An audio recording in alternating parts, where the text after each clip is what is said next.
Hey y'all, it's Dave from Flash and Dance DJ Service. Want to talk about a few things this morning. It's about 7:47 in the morning. It's May 20th. It's a Wednesday.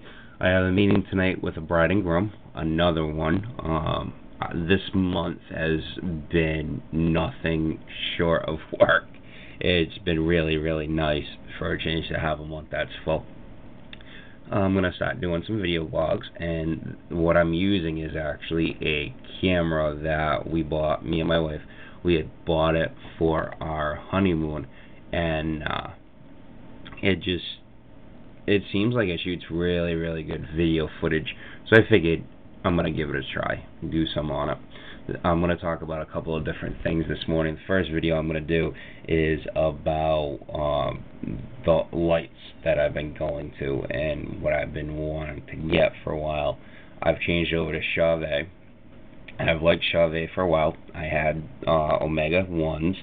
I had 4 of those, 2 of which are now deceased. They have died completely because they are older fixtures. And as far as I know, everybody has DMX out there now. Everybody who's anybody. If you don't have DMX, you don't have a good lighting rig anymore. That's just the way it goes.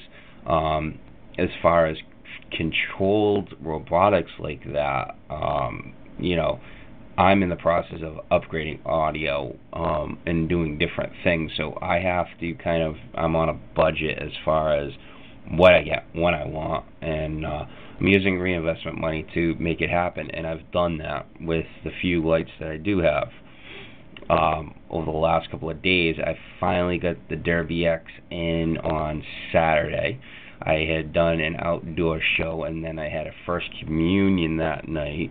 So I really wasn't planning on using it, so I never did any program. Plus it has its own auto programs, which is nice, so I can use it at any given time while I'm using other programming for other lights.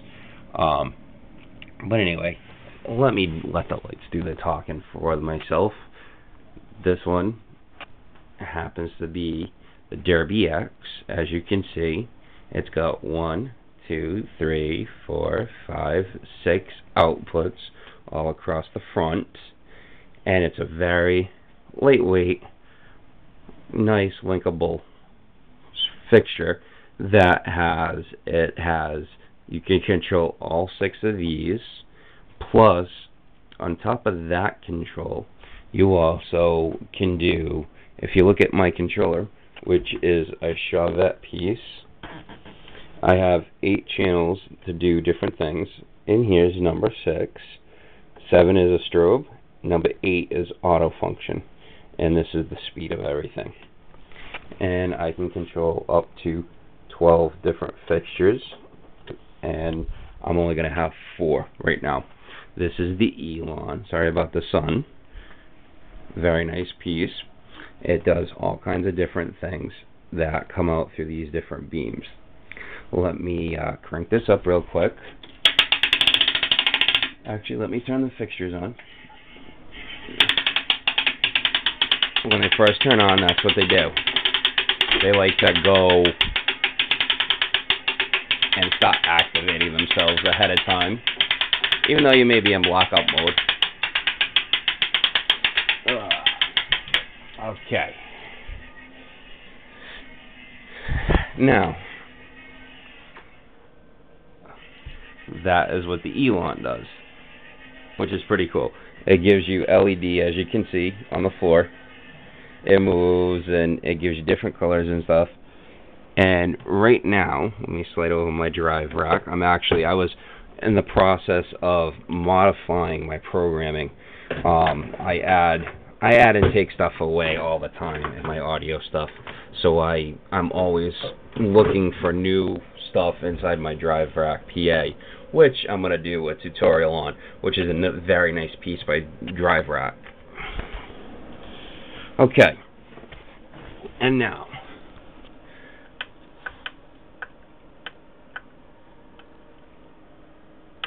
alright, I'm actually going to throw this into Right now it has a strobe functioning that is running we are going to shut that off. Number 4 is off, and number 2 is off. Now, if I hit blackout like I just did, you notice you're just hearing a hum. That is both lights off. Now, I'm going to turn on the Derby. That's actually the Elan. I thought that one was the Derby X. I have to label my board because I'm not used to it yet.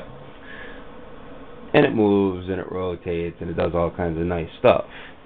So as you can see, it throws out a really nice pattern. It's really bright because it is daylight. It's first thing in the morning. So that's those. Now, if I press number 3, there is the Derby X doing its little thing. And as you can see, it's actually really, really bright. And that's the programming I have in it right now. If you want to see something really interesting, we're going to go like this. Take number 3 off and we'll put number 4 on. This is the strobe function. I can slow it down. I can speed it up.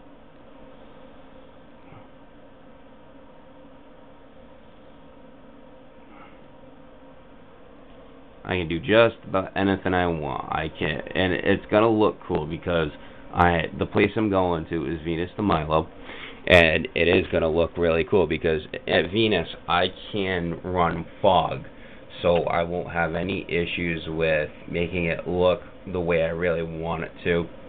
And it's a wedding, you know. You can't use a lot of fog. You can't use a lot of haze. You do, and you tend to run into problems. And that's what happens. Sorry about that. So, that's another thing I want to talk to you guys about real quick, about lighting stuff. I've been in this industry almost 15, 20 years now, and I do see fog and haze coming back. I really don't use fog machines myself. I try to stay away from them and use more like haze machines because well, I do use fog, but I use low-lying fog machines or low-lying fog juice because then you don't have that haze. And especially in wedding pictures for you younger guys, they can just distort everything. Like when you look at a picture, I did one with my wife. She does the photography for the company, and we did one together, and I was using my fog machine and a regular fog machine, and it creates too much of a haze in the pictures where they look eerie looking, they look Halloweenish, and you don't want that. You don't want your photographer to remember, oh, this guy used fog. You don't want that. You want more of the thing, oh, he has fog, but he didn't use a lot of it. That's what you want. You want people to remember different things, like you're unique, you made everybody happy, you entertained everybody, everything was perfect. You know, you want your bride and groom to go leave the reception, not necessarily right away after, but you want them to remember you later on. So, with that said, I'm going to say practice and enjoy, and that was my little piece of my new lights.